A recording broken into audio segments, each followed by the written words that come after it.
Bienvenidos a Lo Simple No Vale. Brian, Mati, Jesús, ¿qué tal estáis? Muy bien, gracias por invitarnos. Gusto, Alberto, como siempre, estar por acá. Muchísimas gracias por la invitación y la verdad que estoy con dos personas que tengo mucha curiosidad por conocerla y descubrir su visión del mundo y demás. A ver qué nos cuentan. Bueno, vamos a hablar hoy Tres. de Oriente Medio. Muchísimas gracias por estar aquí. Hay varios temas. Brian, empiezo por ti. ¿Qué te parece el misil que lanzó los hutíes sobre Israel y la respuesta de Israel? Bueno, los hutíes ya han enviado, ¿verdad? Varios mensajes. Yo creo que acá hay que entender, por un lado, de que los sistemas de defensa, por más buenos que sean, no son 100% infalibles. Hay que entenderlo por ahí. Siempre existe algún margen de fallo, algún margen de maniobra. Obviamente hay todo un análisis interno de qué fue lo que falló, principalmente cuando afecta algo tan importante como uno de los principales aeropuertos del país. Y evidentemente la contrarrespuesta de Israel fue decirle a los hutíes, bueno, ustedes quieren bloquearnos a nosotros el espacio aéreo, ¿verdad? Porque ese ha sido el mensaje que han enviado en los últimos días. Pues nosotros les enviamos su espacio aéreo a la prehistoria, ¿verdad? Y el ataque contra el aeropuerto de Saná, ¿verdad? Que técnicamente ha dejado no solo a los hutíes, al Yemen en general, en una situación bastante complicada, pues nos muestra de que definitivamente Israel no se va a quedar de brazos cruzados. Obviamente para Israel, en una situación como la actual, es un poco compleja debido a la cantidad de frentes que se abren en simultáneo, pero ha logrado, digamos, de alguna forma, por lo menos enviar un mensaje que no solamente está enfocado a Yemen como tal, sino a su principal sponsor, que es Irán, y de alguna manera a sus aliados en el Golfo, ¿verdad? Que son Arabia Saudita y los Emiratos Árabes, de que ellos están dispuestos a hacer lo que sea para garantizar de que la alianza que se ha forjado en los últimos tiempos en esta zona está, digamos, prevista. Obviamente, pues una situación que está muy en caliente, ¿verdad? Y que tenemos que irlo analizando conforme va pasando, pero el mensaje es clarísimo por parte de Israel con respecto al gobierno bueno, no al gobierno, en este caso a los insurgentes hutíes o al grupo terrorista hutí, ¿verdad? Propiamente. Jesús. Sí, sobre el tema del ataque al aeropuerto de Ben Gurión y demás. En teoría se hizo con un misil iraní y demás, pero no tuvo grandes efectos, simplemente dejó un gigantesco boquete en mitad de la pista. Entonces Israel, como siempre, ha respondido el doble y el triple, demostrando en este sentido de que si lo golpean, ellos van a golpear más fuerte. Irán golpea tan fuerte que han destrozado el aeropuerto de Sanaa, un aeropuerto que era primordial para la logística de los hutíes, también para la logística del resto de Yemen, pero los hutíes ahora no pueden recibir las capacidades de misiles y más cositas que recibía de Irán porque básicamente le acaban de cortar la línea de suministro a través de ese aeropuerto. Esto ha provocado, según declaraciones de Trump hace un ratito, según he leído, de que los hutíes han dicho que van a dejar de atacar las líneas de comercio, el abastecimiento, los barcos que pasan justamente por el Mar Rojo y esa campaña contra el comercio internacional se ha acabado. Es un intento de desescalada, es un intento para que lo dejen de atacar, pero en cualquier caso los hutíes, en este sentido, yo creo que se han quedado sin capacidad de respuesta, más allá de su propia guerra civil, que de por sí también es bastante dura. No olvidemos que Yemen está en una guerra civil donde hay una intervención de Arabia Saudí y la cosa seguirá por ahí. Pero bueno, en este caso también hay que tener en cuenta que Israel ha golpeado a todos sus rivales, ha desarticulado, por lo menos debilitado enormemente el grupo Hezbollah.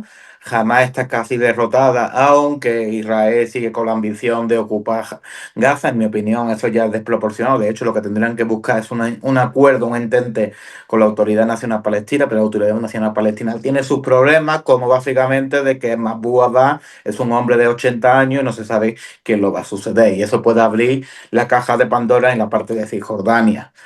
Pero, y después el tema de Irán y las capacidades nucleares y demás, que Trump está intentando negociar, algo que por cierto a Israel no le gusta, porque Israel preferiría hacer tabla rasa en ese sentido y eliminar el programa nuclear iraní de manera contundente. Pero en el caso que Irán se haga con armamento nuclear, también se abre un escenario de una posibilidad de una nuclearización de toda la provincia arábica, porque Arabia Saudí también irá en ese camino a adquirir armamento nuclear para hacer frente a la propia Irán. Entonces Israel no quiere eso, porque a fin de cabo sería fomentar que la península arábica se convirtiera básicamente en un polvorín nuclear y sin contar de que existiera la posibilidad de que esas armas nucleares pudieran caer en manos terroristas de grupos tanto de grupos insurgentes tipo Al Qaeda, Estado Islámico, si en algún momento el régimen saudí se viera con una situación chunga, porque nunca se sabe, porque tú sabes, como bien sabemos, la situación es muy cambiante en Oriente Medio. Y bueno, y así está la cosa y demás. Esperemos a ver qué pasa y tenemos bastante curiosidad de lo que opina nuestro compañero que está en un país muy curioso, muy Mati. llamativo y muy bonito también. Bueno, primero que nada, gracias Jesús y gracias Brian por su introducción. Primero que nada, voy a hacer una pequeña corrección que no cambia nada lo que han dicho. El misil que fue enviado desde el Yemen es un misil igual que los otros misiles que han enviado, a pesar de que ellos intentaron decir que llegamos porque tenemos un nuevo y potente misil. O sea, es mentira. Mentira número uno. Mentira número dos es que llegaron y cayeron y rompieron una pista. Cayó a 300 metros de la Terminal 3, donde yo siempre viajo, y sobre un lugar que está lleno de flores y de caños con agua. El hueco no es muy grande tampoco. La cuestión es el simbolismo, el hecho de haber podido llegar con un misil y en forma precisa caer dentro del aeropuerto. Y eso es lo que, por supuesto, el mensaje que fue enviado a las aerolíneas: tengan miedo porque Israel es un país inseguro, no lleguen. Y en el corto plazo lo han conseguido, ya que varias líneas, algunas han parado por varios días y otras han parado por varias semanas, hasta ver cómo están los sucesos y cómo se van desarrollando. Y luego, lo principal es también poner las cosas en proporciones, porque hacia esa zona los hutíes han disparado ya 27 misiles y ese fue el único que consiguieron hacer entrar.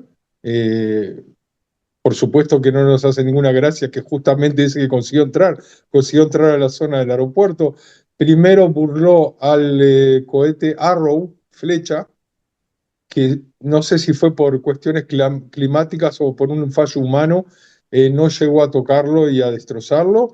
Y luego también, y eso sí ya es más preocupante, enviaron los sistemas THAAD, que es un sistema que antes no existía en Israel hasta el año pasado, y que lo colocaron en varios lugares los americanos para ayudar también a la defensa aérea de Israel, y él tampoco consiguió neutralizarlo.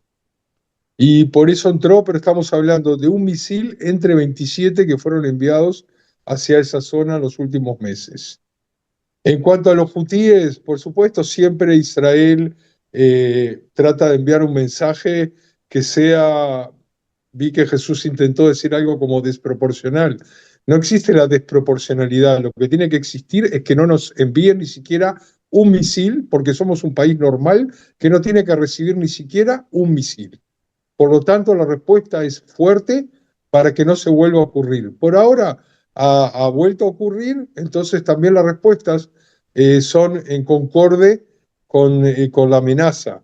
La amenaza es que no puede ser que un país que está a 2000 y pico de kilómetros de aquí, que no tiene nada que ver con Israel, con el cual Israel no tiene ningún conflicto, porque se le da la locura de solidarizarse en este caso con los palestinos de Gaza, nos tiran misiles, no entiendo por qué no tiran misiles sobre Sudán o sobre Siria o sobre el Líbano, con ellos no se meten con nosotros, ya sabemos por qué.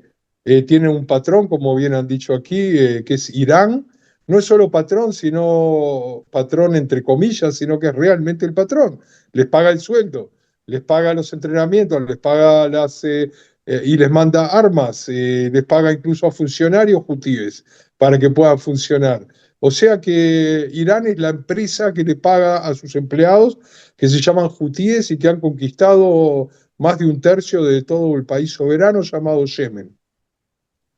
O sea que hay que seguir atacando y seguir disminuyendo las posibilidades de los hutíes de enviarnos nuevos misiles. Porque el hecho de que Trump ahora esté por venir al Medio Oriente y se hayan valentonado para decir llegué a un arreglo con los hutíes, ellos no han capitulado, como dijo ahora, dijo en inglés capitulated, y ahora no van a disparar más, es más un wishful thinking, algo que quisiera que pase, que lo que puede llegar a pasar. Lo que seguramente es un arreglo para que Trump pueda viajar al Medio Oriente, que viaja en los próximos días, y cuando vuelva a Washington todo va a empezar de cero de nuevo. Eso seguramente es lo que va a suceder en nuestra zona y tenemos que estar preparados frente a eso también y frente a las otras cosas que Jesús ya la empezó a tocar, pero quisiera saber, Alberto, cuáles temas quisieras que tocáramos. Podemos hablar de la situación de Gaza, que bajo mi punto de vista, yo creo que Israel no puede, es un país en el que debe de permitir más la ayuda humanitaria. Yo creo que no están actuando de forma correcta. No digo que sea culpa solo de Israel, que jamás también pues, racionalizará la ayuda, cortará, y no solo jamás, sino también otros actores que están dentro de Gaza. Pero si bien es cierto que yo espero de Israel que ofrezca una mayor cobertura de ayuda humanitaria para que puedan ayudar a las personas que ahí viven, que habrá, que por supuesto que hay terroristas, pero también hay personas que están, que no tienen nada que ver con lo que han hecho esos terroristas. ¿Sigo entonces? Si quieres, sí. Bueno, gracias. Mira, la palabra ayuda humanitaria tiene varias facetas. No hay duda de que hay que ayudar a la gente que no está mezclada en combates y no hay duda de que hay gente mayor y menor y niños y ancianos que están sufriendo esta situación. Pero aquí tenemos que entender cuál es la real situación. La real situación es que mientras esos 2 meses que se estuvieron eh, haciendo arreglos para sacar secuestrados, entró la tal cantidad de ayuda humanitaria a Gaza que podían dar de comer y de tomar a la gente por 6 meses. Eso fue hasta hace un mes y medio atrás. O sea que no es que haya tanta falta, por supuesto, cuando un país no produce nada y solo depende de ayuda humanitaria, siempre falta más. Pero no es que las necesidades básicas no podrían ser cumplidas, sino de que en su gran mayoría hubo dos fenómenos. Uno es que los camiones eran asaltados y robados por los propios terroristas armados de Hamas. Y un segundo fenómeno es que una parte se lo llevaban para ellos y la otra parte lo revendían más caro en el mercado, para que los propios gazatíes que están con hambre o con poco dinero tengan que comprarles a ellos mismos la ayuda humanitaria que era para todos. Eso es una realidad. Ante esa realidad, Israel dijo, yo quiero organizar la ayuda humanitaria desde mi lado, dejar que pasen por mi lado y yo ver a quién llega esa ayuda humanitaria y no que se la robe jamás. Y ahí empezó un conflicto interno en Israel entre el gobierno y el ejército. El ejército dijo, pero no estamos hablando de meses, estamos hablando de los últimos días, dijo que ellos no querían hacerse cargo de la logística de la repartición de la comida y el gobierno entonces decidió pedir a las instituciones internacionales que la ayuda humanitaria pase por empresas privadas que van a ser acompañadas por los soldados de Israel y para poder ser repartidas y que no lleguen a los terroristas de Hamas. Por supuesto que esto pone en peligro la ayuda misma, porque estamos de acuerdo en que es una situación de guerra, y al tener que estar metiéndose entre la población civil, se ponen en peligro los propios soldados. Entonces recién en estos días se va a hacer un arreglo de quién reparte lo qué. Y aquí está también la otra cara de la moneda, que es las Naciones Unidas. Las Naciones Unidas tenían a la agencia UNRWA y todas las que se ocupaban de ayuda, entre comillas, de los palestinos para repartir esa ayuda humanitaria. Israel lo dejó de permitir porque demostró que un porcentaje de todos esos empleados eran también terroristas del Hamas, o el Hamas los obligaba a hacer cosas para ellos. Entonces es como un callejón sin salida, en la cual ambos tienen razón en el sentido de que hay que dar ayuda humanitaria. La cuestión es quién la da, cómo se la da y con qué seguridad. Y por eso recién en los próximos días se va a hacer un arreglo. Como siempre, yo pienso que va a ser algo intermedio. Una parte va a conseguir Israel, que en las zonas en las que está pase por Israel mismo o por los soldados a través de empresas privadas. Y del otro lado también una parte de ayuda humanitaria va a llegar, y van a seguir habiendo los mismos problemas que hubo hasta ahora, de robo de la ayuda por parte de Hamas, para comérsela a ellos y para revenderles a la gente todo el resto para que puedan comer también. O sea, es un lose-lose situation, no un win-win situation, todo lo que está sucediendo. Y por supuesto, como siempre, los que sufren son los que no están como parte del conflicto, que en el caso de Gaza también es muy problemático porque muchísima gente era parte de toda la infraestructura del Hamas, y todo también depende de cómo se avance en la parte militar, que eso también está en conflicto mismo dentro de Israel, hasta dónde profundizar los ataques o hasta dónde esperar a que ellos digan sí, vamos a llegar a un nuevo arreglo. Es un tira de afloje muy, muy triste. Brian. Y bueno, lo hablaba con Alberto ahora temprano, ¿verdad? Con respecto a este tema, porque aquí como en todo, hay varios enfoques que hay que entender, ¿verdad? En primer lugar, lo que ha, digamos, planteado Israel a partir de la votación que se hizo ayer y la aprobación de este proyecto de incursión es, por un lado, pues terminar, digamos, de someter las posiciones estratégicas de Hamas. De hecho, hay un mapa completo que habla, digamos, de las divisiones principales en las cuales se ha dividido Gaza.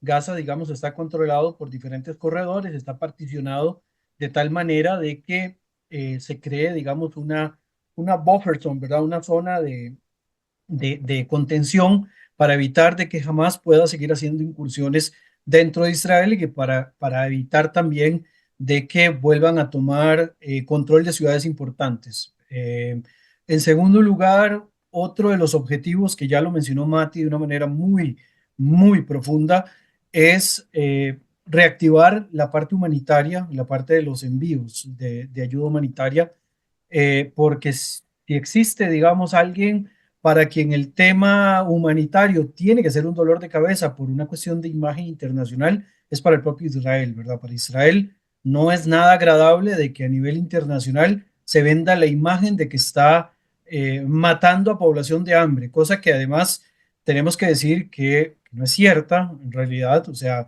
los casos que nosotros vemos en los diarios, que vemos en la televisión, en realidad son casos muy específicos de gente que por condiciones médicas o que por condiciones explícitas, obviamente su situación es mucho más grave y requiere incluso de una alimentación distinta y requiere, digamos, de una condición completamente diferente.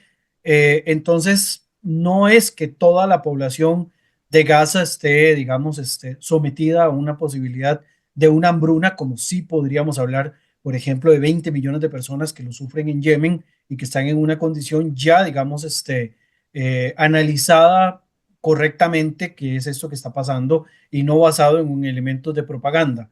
Eh, y lo otro que me gustaría, digamos, destacar de esta situación es, bueno, por un lado que obviamente que las declaraciones con respecto a esta operación se la dieron a un tipo que personalmente no me agrada para nada, ¿verdad? Porque representa todo lo que no creo de los valores israelíes, como lo es Bene Gvir, ¿verdad? En este caso, que ha sido el que ha salido al corte de hablar de la operación y que van a ver qué se hacen con los 2 millones de palestinos, etcétera, etcétera. Esto para mí es una mala, digamos, estrategia por parte del gobierno de turno, ¿verdad? Poner una de las figuras con más anticuerpos que hay dentro del gobierno actual de Israel, pero es darle un poquito de fama porque de todas maneras es uno de las tantas fichas que tiene ese gobierno para mantenerse en el poder, ¿verdad? Darle ahí un poquito de espacio para que ladre nunca ha estado de más. eh, bueno, esa ha sido, digamos, una mala decisión de poner a Benegvir a dar este tipo de informaciones. Y por el otro, no creo y no considero de que una de las condiciones que esté, digamos, planteándose en este proyecto de conquista, que es como le llaman en realidad, no tiene, digamos, un plan de conquista en el planteamiento de querer adueñarse de Gaza y quedarse con el control de Gaza, sino que es una cuestión completamente estratégica. No está contemplado reasentar Gaza, ¿verdad? O sea, volver a poner colonias israelíes dentro de Gaza no está contemplado en esto.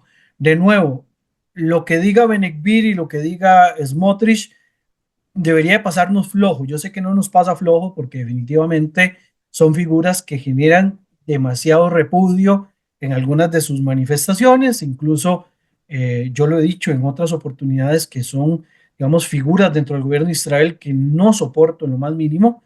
Eh, pero tenemos que entenderlo desde el punto de la realpolitik, ¿verdad? Y no tanto desde el punto de vista de las narraciones y de los discursitos para un público específico, ¿verdad? Que Smotrich hable es para un público específico, que Benekvir hable es para un público específico a lo interno de Israel. Lo que pasa realmente los tiros van por otro lado. Y estoy seguro de que el proyecto eh, va más, digamos, enfocado. En primer lugar, lo que ya sabíamos, tratar de asfixiar a Hamas lo más que se pueda, cambiar un poco quiénes son los garantes de la entrega de ayuda humanitaria en la Franja de Gaza, que tiene que descentralizarse de Hamas y de sus esbirros y empezar a transmitirlo por otros medios. Ya vimos que la UNRWA tampoco es un medio potable para poder hacer esto, ¿verdad? Las Naciones Unidas son de los que más están criticando esta medida, pero Naciones Unidas también es altamente responsable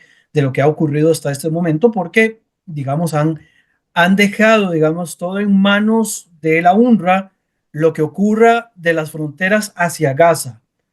Hay que desligar, digamos, lo que haga, por ejemplo, el Programa Mundial de Alimentos o lo que hagan algunas otras organizaciones donde su gestión muere al llegar a la frontera con Gaza y de las fronteras de Gaza hacia adentro son otras organizaciones las que toman control y que se ven muy, digamos, ¿qué podríamos decir? Condicionadas por las acciones que jamás pueda hacer. Entonces, hay que entender de que la intención de Israel en este sentido es que este sistema de distribución a lo interno de Gaza cambie, que incluso estoy seguro de que si Israel tuviera que conversar, no sé, con Médicos Sin Fronteras o, por ejemplo, con esta otra gente que estaba, los Cruz de Roja. cocina, que hubo, lo que hubo este ataque de un convoy, etcétera, estoy seguro que Israel, estando internamente, lo puede hacer de una manera un poco más efectiva, que quizás cambie un poco la narrativa,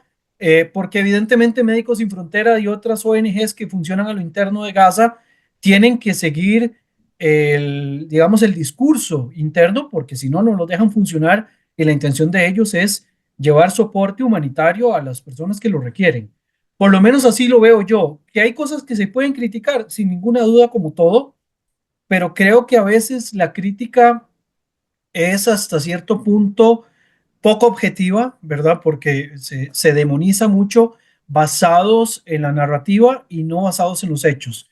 Y hay que empezar a ver, digamos, con este cambio, qué se puede implementar eventualmente con respecto a la llegada de ayuda humanitaria para la población de Gaza, que quizás también incluso va a tener muchísimo trabajo y muchísima participación los liderazgos palestinos dentro de Gaza que no están vinculados con Hamas o que hoy por hoy critican la gestión de Hamas. Ojo, es el mismo liderazgo que posiblemente celebraba parte de los ataques del 7 de octubre, pero que hoy por hoy, viendo la situación que está, son de los más críticos hacia la gestión que hace el propio Hamas dentro de la franja. Jesús. Sí, a Hamas justamente, bueno, Hamas tiene ya un antecedente justamente de robar ayuda humanitaria, la gasolina barata que le daba el régimen de Assad, bueno, gasolina barata no, gasolina gratuita que le daba el régimen de Assad, por ejemplo, cuando se llegaban los camiones de gasolina y se lo quedaban para ellos y después lo revendían o lo mantenían en los diferentes búnkeres y túneles para su industria y su industria militar y demás.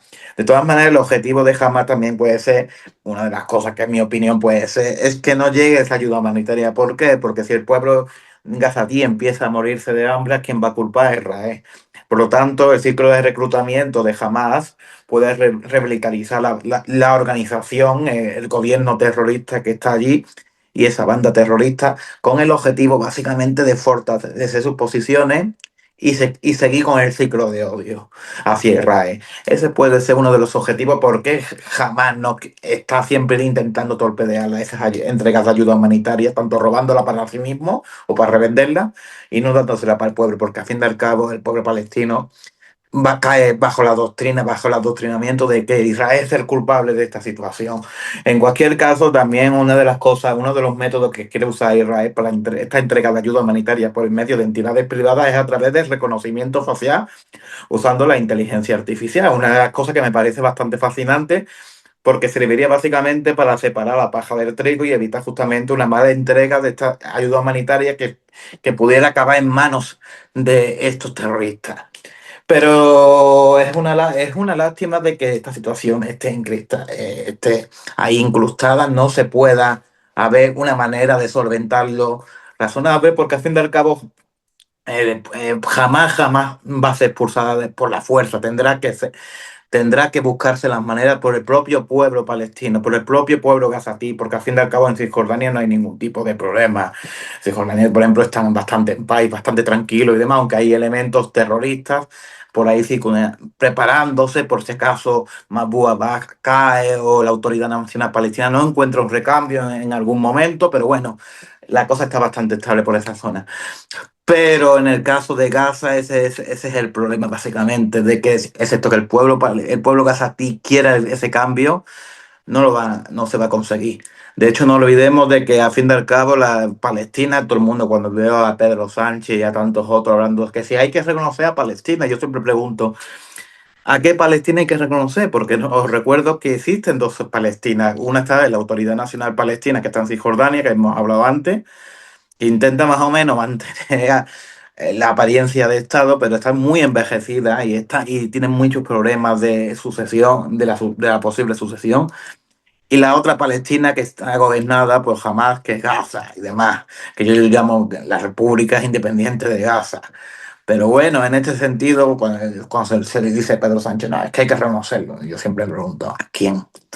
Por lo tanto, no existe una autoridad definida palestina y demás, por lo tanto, ese es otro de los grandes problemas, esa incapacidad de que los palestinos puedan negociar básicamente una búsqueda de una coexistencia pacífica con Israel.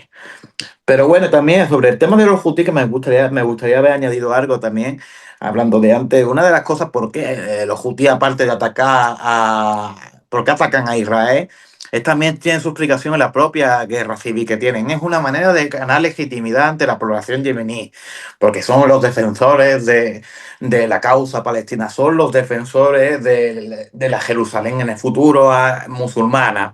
Son los defensores de la expulsión del gobierno ilegítimo de Israel. Entonces, bajo esa legitimidad, esa falsa legitimidad, intentan ganar posiciones en esa guerra civil yemení, que como bien sabemos, es un enfrentamiento fratricida, pero con intervención extranjera tanto de una parte de Irán y otra parte de Arabia Saudí, en virtud de esa guerra fría que tienen los saudíes contra los iraníes, y donde Israel tiene mucho que decir, porque al fin y al cabo consiguió, yo siempre diré que uno de los mayores éxitos de Trump fue los acuerdos de hablar, la normalización entre Arabia Saudí y las varias monarquías, y las monarquías del Golfo, no, bueno, las monarquías del Golfo, los regímenes suníes con Israel. Y eso eso es bastante interesante y bastante productivo. Pero bueno, a ver qué pasa y demás, y a ver cómo se desarrollan las cosas. En cualquier caso, es una lástima toda la situación de Gaza, y ojalá que la ayuda humanitaria acabe llegando y que no haya torpedeo tanto ni de un lado ni de otro. De hecho, yo creo que Israel es el primero que está interesado, como bien has dicho, como bien se ha dicho aquí, que la ayuda humanitaria entre por un tema de imagen, pero también por un tema de estrategia. Es una manera de cortar las posibilidades de reclutamiento de Hamas y una revitalización más juvenil de la organización Hamas. Así que la mejor manera de acabar con Hamas también es eliminando su base de reclutamiento, que básicamente eso es el hambre y los piojos. Porque al fin y al cabo eso genera un terror. Los terroristas son generados por el hambre y los piojos. Y sin hambre y sin piojos no hay terroristas, no existe la posibilidad de que el discurso del odio cale. Ay. Mati. Bueno, no sé, hablé ya, pero como una especie de resumen y agregando también a lo que estábamos hablando, es que, por ejemplo, esta semana estuvo dando vueltas una cosa que es real y por supuesto no general, pero que existe también. En la parte norte de Gaza se mostraron videos de un restaurante tailandés con todo lleno, con la gente comiendo, que tiene de todo y que también es de víveres que estaban dando vueltas ahí, que fueron vendidos de alguna manera u otra, no sé, mercado negro o lo que sea, pero que dan una apariencia de vida normal. O sea que no todo es igual en todas partes de Gaza y también tiene que ver con cuáles son los que sí recibieron la ayuda humanitaria y cuáles son los que se la robaron y los que la están revendiendo. Entonces, desde ese punto de vista, como bien se ha dicho aquí, la no ayuda humanitaria es para poder llegar a una posición en la cual una parte de la población realmente esté con hambre, se pueda filmar y se pueda vender como todo culpa de Israel. Por otro lado, sí, Israel va a tener que hacer un mecanismo para que sigan entrando más camiones, por lo menos con alimentos y medicamentos, ya que otras cosas ya hemos visto que son usadas solamente para hacer nuevas fábricas de armas, etcétera. Así que por ese lado vamos. Y luego está toda la parte que tiene que ver con la interna de Israel. En Israel en este momento hay una interna complicada, ya que hay diferentes formas de ver la continuación del conflicto con Gaza. Uno está representado, y podría decir que desde el punto de vista electoral, tiene alrededor de un 20% de la población, que es de la derecha dura hacia la extrema derecha y hacia la gente que Brian habló, como Ben Gvir y Smotrich. Es lamentable que esa sea la cara de Israel, que sea al exterior, porque eso no es realmente lo que sucede oficialmente. Lo que sucede oficialmente es que el partido del primer ministro y junto con el nuevo comandante en jefe del ejército han hablado de tomar docenas de miles de nuevos reservistas para poder profundizar el ataque en el caso de que no quieran llegar a un arreglo de sacar rehenes, lo que conlleva una contradicción, porque si se va a hacer un ataque total para poder terminar de alguna manera militarmente a Hamas, lo que quiere decir es que están renunciando a, por lo menos, en el mejor de los casos, a una gran parte de los que todavía de los secuestrados quedaron con vida. No van a volver con vida. Y están tratando de imbuir a la gente con una campaña muy, pero muy tendenciosa, en la cual no tenemos más remedio que llegar a eso, porque por un lado queremos sacar al secuestrado, por otro lado queremos terminar con las posibilidades militares de Hamas. Y eso es lo que digo, porque no importa cómo se llame lo que quede después, mientras Hamas sea el que no tiene el poder en Gaza, porque ya se ha visto. Y en Israel creo que la mayoría está de acuerdo, de derecha extrema o de derecha o de centro izquierda incluso, que el Hamas es el enemigo número uno de los propios palestinos y para el bien de nosotros y para el bien de ellos mismos no tiene que existir en el futuro, por lo menos con poder militar.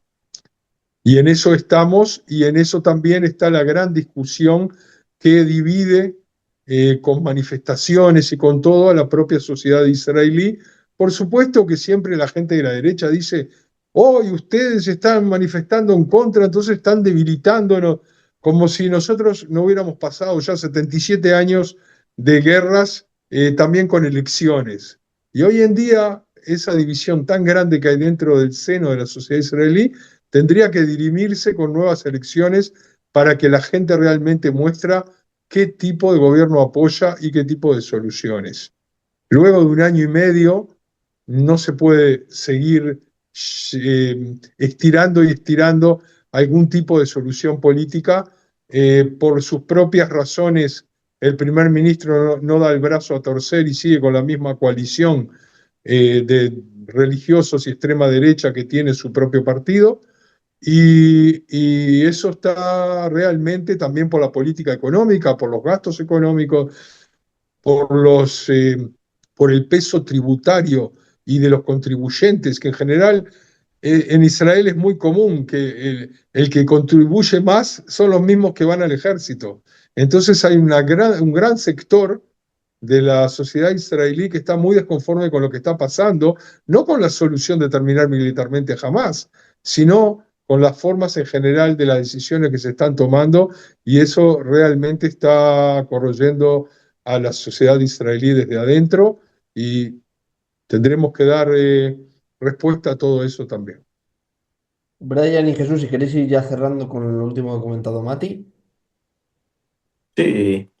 En el caso de, por ejemplo, en Netanyahu y el intento justamente de evitar celebrar elecciones, evitar romper la coalición, evitar. Yo creo que, como bien ha dicho, mira, una parte del conflicto, todo este conflicto posiblemente también tenga una explicación interna, aparte del ataque de Hamas y demás.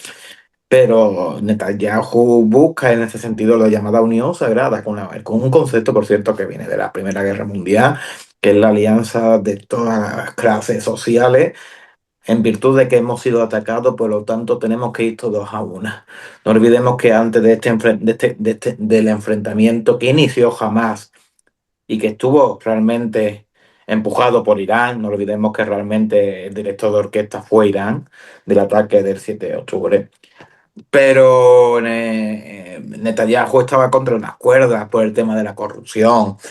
Había una situación de disturbios civiles, de manifestaciones civiles, de una efervescencia, de un cambio necesario en Israel, un cambio de gobierno, porque la corrupción estaba reventando el Estado desde dentro. Netanyahu era el gran culpable. Entonces, para bien o para mal, este ataque realizado por estos bárbaros de Hamas, a él le vino muy bien. Y es duro lo que estoy diciendo, porque pudo mantener esa unión sagrada y demás. El problema es que esa unión sagrada, como todo en la vida, tiene fecha de caducidad y el pueblo está pidiendo elecciones, está pidiendo un cambio y, y este hombre está diciendo, pues vamos a ir a un conflicto aún más largo, vamos a intentar intervenir mucho más y demás. Y como ya habían dicho, renunciar a los rehenes, que a fin de al cabo, si renuncian a los rehenes, se generará una crisis política interna porque al fin y al cabo, esta guerra tenía como objetivos máximos, maximalistas, la liberación de todos los rehenes, o por lo menos de los que se pudieran liberar. Y si no se consigue, y si se renuncia a eso, la gente dirá, ¿por qué luchamos? Y yo, si fuera Netanyahu, lo explicaría, pues para evitar un futuro 7 de octubre y demás. Pero que no olvidemos que Netanyahu lo único que está intentando evitar esa convocatoria de elecciones y ese cambio de poder, porque al fin y al cabo, cuando salga del poder, también acabará posiblemente en la cárcel por corrupción. Y eso también hay que decirlo, que desgraciadamente esta es la situación y ojalá que toda la situación, los rehenes se liberen, haya un acuerdo, se convoquen elecciones, la política israelí vuelva a un cauce más normal, más tranquilo, pero porque al fin y al cabo a Occidente le interesa un Israel fuerte y estable y que sirva como un eje definitorio de cómo un modelo de desarrollo, un modelo de democracia puede triunfar en Oriente Medio. Porque eso es Israel, el triunfo de la democracia y el pueblo frente a todo lo que está rodeado, que son regímenes autocráticos, algunos militares, monarquías, dictadura de un lado, dictadura del otro lado, y donde el desarrollo económico no existe porque no se permite la innovación y la libertad individual. Y eso en Israel se permite. Y también hay que decirlo. Y también hay que decir, por ejemplo, que en Israel es otra de las bonitas sociedades multiétnicas, porque hay palestinos israelíes que se sienten totalmente integrados. De hecho, hay palestinos israelíes en el propio ejército israelí, luchando en el lado israelí porque creen que es lo justo y lo lógico. Pero bueno, esas cosas también se tienen que decir porque es una manera de evitar la demonización del Estado de Israel, que al fin y al cabo es la única democracia de Occidente, de Oriente Medio, perdón. Pero que, y esperemos que esta democracia se consolide aún mucho más y que haya un cambio de gobierno tranquilo y que la guerra, al fin y al cabo, puedan vivir, se pueda coexistir en paz los diferentes pueblos de Oriente Medio y que Jerusalén, al fin y al cabo, haga honor a su nombre, que es la ciudad de la paz. Que desgraciadamente poca paz ha visto, pero esperemos que en el futuro pueda haberla. Y yo creo que es posible, porque al fin y al cabo, los abuelos de los que están ahora en Israel, bueno, los bisabuelos nunca imaginaron tener un Estado propio. Ahora lo tienen. Así que imaginemos también la posibilidad de una paz en la zona donde tendría que reinar la paz entre los pueblos hermanados de los pueblos del libro, como se podría decir desde la perspectiva árabe. Porque me ha salido a mí muy bonito esto, ¿eh? Brian, para cerrar. Bueno, yo creo que la operación que se viene ahora, esta de carros de Gideón, que es como le llamaron, eh, no puede ser una operación a muy largo plazo, todo lo contrario. Esta operación tiene que empezar a convertirse en la puerta, digamos, en el tubo de escape finalmente a este conflicto. Es decir, la presencia militar de Israel, aunque dice que es indefinida, no se puede extender a muy largo plazo porque empezaríamos dentro de un proceso de desgaste en el cual van a empezar a morir más soldados, porque obviamente conforme se van acostumbrando al paisaje y se van acostumbrando a la dinámica dentro de la zona, van a empezar a atacarlos y se van a producir muchas muertes.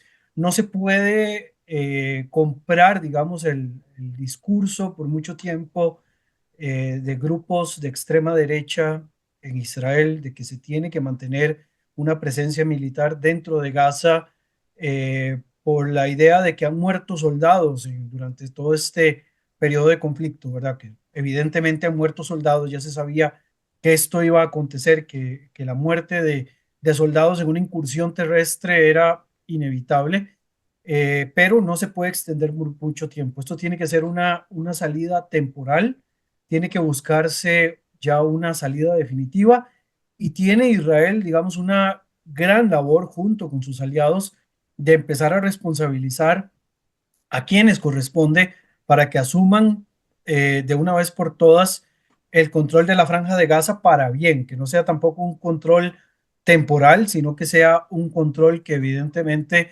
empiece a aterrizar de una vez por todas este conflicto y empiece a dar salidas con grupos que no vayan, digamos, a sumergirnos de nuevo en una crisis como la que nos ha llevado Hamas en los últimos 20 años. Y cuando hablo de Hamas, no me refiero únicamente a Hamas, ahí está la yihad islámica, y están otros grupos que lo que han hecho simplemente es copiar el patrón y nos han mantenido en una misma situación en los últimos 20 años. Y por el otro lado, Israel, digamos, internamente tiene muchas cosas que discutir, incluyendo el factor político que bien mencionó Jesús.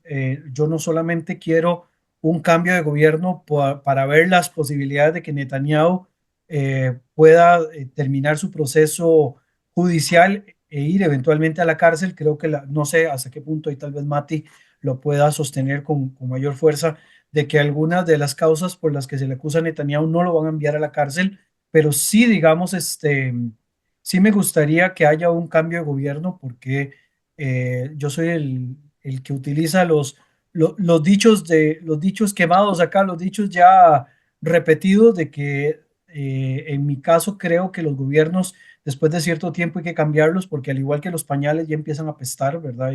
Y creo que en ese sentido es muy importante poder garantizar este cambio y empezar a sentar también responsabilidades sobre lo que ha ocurrido en este caso y en muchos otros.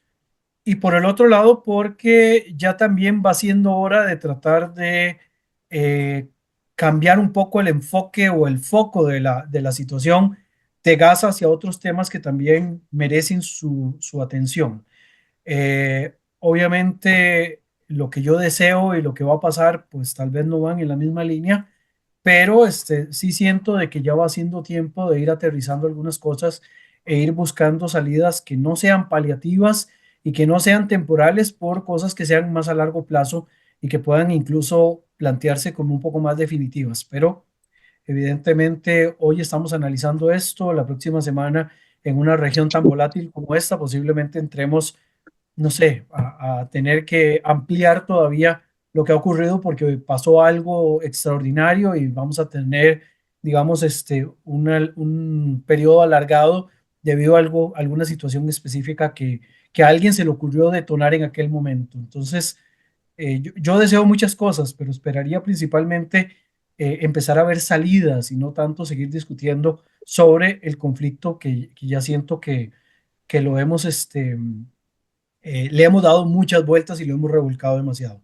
Mati, yo creo que te quedan ahí para rematarla La de faena. chilena, así a lo uruguayo.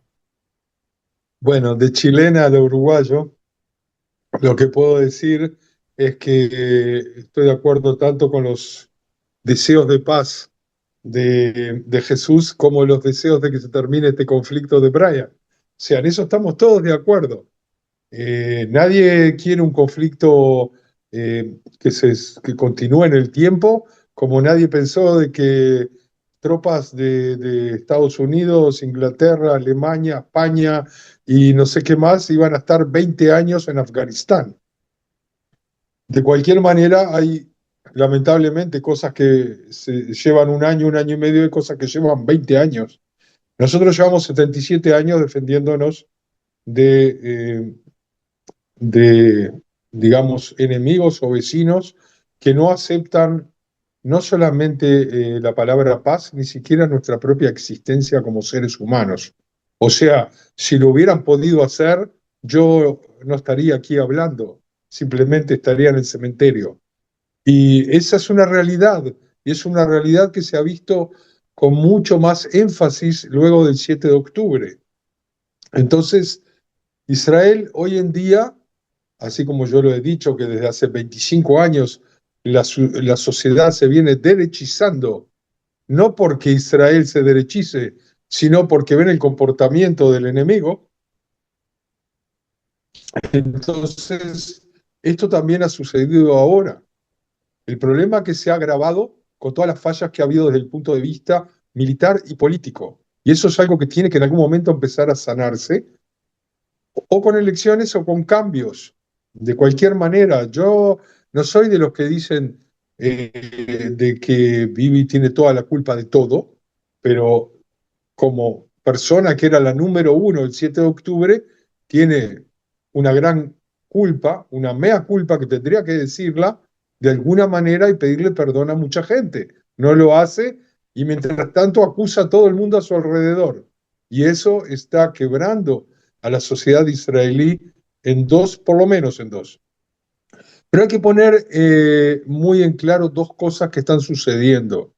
Una es que después de haberse todo el mundo hablado de Qatar y de que Qatar es el mediador y de que Qatar puede sacar afuera a los secuestrados, etcétera, se están dando cuenta no solo de que Qatar no está cumpliendo con eso, sino de que Qatar también ha hecho distintos movimientos que han reforzado a nuestros enemigos, ya sea a través de su vocero, que es Al Jazeera, que en realidad por detrás de eso están los hermanos musulmanes, y ya sea con movidas diplomáticas que han demostrado de que no han actuado de buena fe, y ya no hablemos del modus vivendi, de la forma de ser de Qatar, en la cual con sobres con dinero han comprado mundo, desde Harvard hasta la gente que rodea a Netanyahu, hasta quién sabe a quién. Entonces, desde ese punto de vista, Israel un poco se ha alejado de Qatar, ha empezado a darle un poco más de importancia a Egipto, que lo había dejado de lado, y eso empezó a cambiar también las fichas en el tablero, ya que Egipto se había puesto primero en una posición como neutral o que no le importaba, luego empezaron a salir afuera toda la ayuda de distintas familias del poder o que están allegadas al poder en Egipto, ganando dinero de pasar por todos los túneles billones de dólares en armamentos, en componentes para armas, en materiales, etcétera, que fue lo que construyó ese imperio del mal llamado Gaza en manos de Hamás. Entonces, eso también está cambiando ahora lentamente para limpiar un poco su nombre y también seguir recibiendo dinero de Trump, que ya habló en forma muy contundente de que, por ejemplo, le pidió a Egipto ahora hace poco de que los barcos americanos pasen por el canal de Suez gratis, como una forma de devolverle en parte lo que le da todos los años, que no se sabe por qué razón, los egipcios reciben todos los años 2.500 millones de dólares gratis del pagador de impuestos americano. Entonces también eso está cambiando, Egipto está siendo más activo y esperemos que entre eso y la presión de Trump y la presión militar, pero no total, pueda llevar a un cambio en las posiciones de Hamas y sacar a los secuestrados antes de que pasen cosas terribles. Y esperando siempre con optimismo, como ustedes dijeron, tanto las buenas relaciones con los vecinos como un cambio interno en Israel que nos lleve a mejor puerto. Pues bueno, chicos, muchísimas gracias a los tres. Espero veros otro día y un fuerte abrazo. Gracias, Alberto, por haber llamado.